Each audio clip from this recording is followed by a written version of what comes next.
Age 10, your brain learns faster than it ever will again. A 10-year-old can pick up a new language in months. An adult needs years for the same result. Scientists call this a critical period. Before puberty, your brain builds new neural pathways faster than it ever will again. There's a reason for that. Early humans needed kids who learned fast. Which plants killed you? Which sounds meant danger? Which berries fed you? Your brain right now favors speed over precision. You absorb movement, language, and social rules almost without trying. A new word, a new move, a new face. It all goes in without effort, like there's nothing in the way yet. Bilingual kids this age don't just pick up two languages faster than one. Brain scans show denser gray matter in the regions that handle attention and switching between tasks. The catch is that nothing sticks for long yet. You forget almost as fast as you learn because long-term storage hasn't fully come online. The thing you mastered last summer is half gone by winter, and you won't even notice it slipping. That changes at puberty. The window narrows fast. Whatever you practice now gets wired in. Whatever you don't gets left behind quietly, without ceremony. The 20s, peak strength, speed, and attraction. Your grip strength peaks around age 25. After that, it's downhill for the rest of your life. Testosterone, muscle efficiency, reaction time, and bone density all peak in your late teens and early 20s. For most of human history, this decade decided who reproduced. Strength meant successful hunts. Speed meant escaping predators. Visible health signaled fertility before anyone said a word. That's probably why this decade feels so obsessed with how you look. Clear skin, symmetry, energy. None of that was vanity. It was a survival billboard you never asked to put up, scanned by strangers before you'd said a single sentence to them. Nobody warns you about the catch, though. Your prefrontal cortex, the part responsible for judgment, doesn't finish wiring until around age 25. You spent years with the strongest body of your life and the weakest brakes to steer it. Jumping off something too high, saying something you regretted at 2 a.m., trusting the wrong person completely. None of that was a character flaw. That was a brain running at full power with half the wiring still loose. Every reckless decision from this decade gets blamed on personality. Really, it was a construction site with the scaffolding still up. That scaffolding finishes building in the next decade. The 30s, the perfect balance of power and experience. Muscles peak in your 20s. Hadza hunters don't peak until their 30s. Anthropologist Hillard Kaplan tracked this for years. Hunting skill among Hadza foragers keeps climbing until around age 33, well past physical peak. Experience starts out earning muscle. A separate study on Ache foragers in Paraguay found the same pattern. Peak caloric return from hunting doesn't arrive until the mid-30s, sometimes later. You've made enough mistakes by now to see outcomes coming. Years that used to disappear into trial and error get skipped entirely. You can walk into a negotiation, a first date, a job interview, and read the room in the first 30 seconds. Not because you're smarter, but because you've already lived through 20 versions of this exact moment. This was also the decade evolution rewarded partnership over performance. A reliable provider beat a strong one who couldn't be counted on. Nobody really talks about the pressure that creates. Peak body, peak mind, same decade, zero time off in between to catch your breath. You're carrying a career, maybe a young family, maybe both, on a body that's already starting its slow decline. And nobody tells you the two clocks don't run at the same speed. The 40s, your decision-making reaches its peak. Speed left a while ago. Something sharper took its place. A widely cited study by researchers Hartshorn and Germain, tracking cognitive skills across age, found something specific: your ability to read other people's emotional state plateaus right through this decade. That tracks with synaptic pruning, where your brain cuts weak or unused connections. That sounds like your brain breaking down. It's closer to your brain finally cleaning house. A leaner network reaches the right answer in fewer steps. Less noise, less hesitation. You can sit across from someone lying to you and feel it before they finish the sentence, the way you used to need a full conversation to catch what now takes one glance. In hunter-gatherer groups, people in their 40s were often the ones making the calls that affected the whole band. When to move camp, when to ration food, who to trust with a shared hunt. Sharper threat reading wasn't a personal upgrade. It was the group's safety system. Here's the part people don't expect. Vocabulary keeps climbing into your 60s in most large studies. You're nowhere near your peak on words yet. The timing is brutal, though. Sharper judgment shows up right when responsibility peaks too. Career, finances. Often kids and aging parents pulling from both sides at once. You're the most capable decision maker in the room. In a decade where every room seems to need one, the reward for surviving that pressure shows up 10 years later. The 50s. You become a strategic advantage. Why do the calmest people in the room always seem to be in their 50s? It's not patience exactly, it's pattern recognition. You've sat through enough versions of this exact argument to see the ending before anyone else does. The same tone of voice, the same point someone's about to make, the same moment it's about to go sideways. People this age report fewer emotional spikes than people 20 years younger, and that alone changes how a room moves. Less gets derailed by ego when one person stops reacting to it. In small groups throughout human history, this became a role on its own. The one who moves between sides, holding context nobody younger had time to gather yet, not the loudest. Often the one quietly keeping things from falling apart, the one both sides call separately afterward to ask what they actually meant. What gets missed is how often that gets mistaken for passivity. Calm reads as weak to people who've never had to develop it. You stop getting credit for the fight you're not having anymore. The 60s. Your knowledge is more valuable than your strength. Your hands slow down first. What's stored behind them doesn't move an inch. Crystallized intelligence, the language, facts, and judgment built over a lifetime, stays remarkably stable through this decade. It often beats much younger adults on vocabulary and real-world reasoning. Vocabulary test scores in this decade often beat every age group below 60, including people half their age with more formal education. Researcher Kristen Hawkes studied the Hadza and found something specific. Older women who could no longer hunt effectively didn't step back. They shifted into provisioning and teaching, and that directly raised survival odds for their grandchildren. There's a name for this: the grandmother hypothesis. It's one of the leading explanations for why humans live so long past their reproductive years compared to other primates. This decade isn't about staying useful by doing more. It's about becoming the person other people check with before they make a mistake you already made decades ago. The call before the big purchase. The name still mentioned at dinner because of something you said years ago. The identity shift is harder than it sounds. You spent 40 years measured by output. Now your value lives almost entirely in memory other people don't have yet. That memory becomes someone else's lifeline soon enough.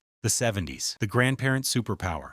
By now, winning the argument stopped mattering. Passing down what's actually true started mattering more. Grandparents in their 70s stay deeply involved in raising grandchildren across cultures. Several studies link active grandparenting to longer life expectancy for the grandparent, not just better outcomes for the grandchild. That's not sentimental, it's structural. Cooperative breeding, multiple generations investing in the same kids, is one of the leading theories for how humans outlasted every other primate. There's a cognitive twist here too. People in this decade recruit both brain hemispheres for complex tasks that younger adults handle with just one side. It has a name: compensatory recruitment. Fear of judgment drops sharply. So does interest in conflict that doesn't matter. You've watched enough family arguments resolve themselves to know which ones aren't worth joining anymore. The hard part is watching your body limit what your mind still wants to chase. Decades of patience, finally fully formed, paired with legs that won't always keep up. The urge to get down on the floor and play is still there, even when the knees argue back. 80 and beyond. The evolutionary role nobody talks about. Reaching this age was never just luck. For most of human history, it was a role someone in the group had to fill. A study published in 2026, led by researchers at the University of Illinois Chicago using brain tissue from Northwestern's Super Ager program, found that people over 80 with exceptional memory grow roughly twice as many new neurons in the hippocampus as their healthy peers. But even outside that rare group, people in their 80s carry something nobody else in the family has: lived memory. They've sat through famines, old fights, mistakes nobody else in the family was alive for, the story behind the photograph nobody else can explain anymore. In small-scale societies, the oldest members held the deepest institutional memory the group had, the only living record of things too far back for anyone else to recall firsthand. Life satisfaction studies consistently rank this decade among the highest measured, with some of the lowest reported interpersonal conflict of any age group. You're not just still here, you're the archive your whole family quietly runs on. Whether anyone says it out loud or not, your age shaped what your body and brain prioritize. It doesn't own what you choose to do with either one.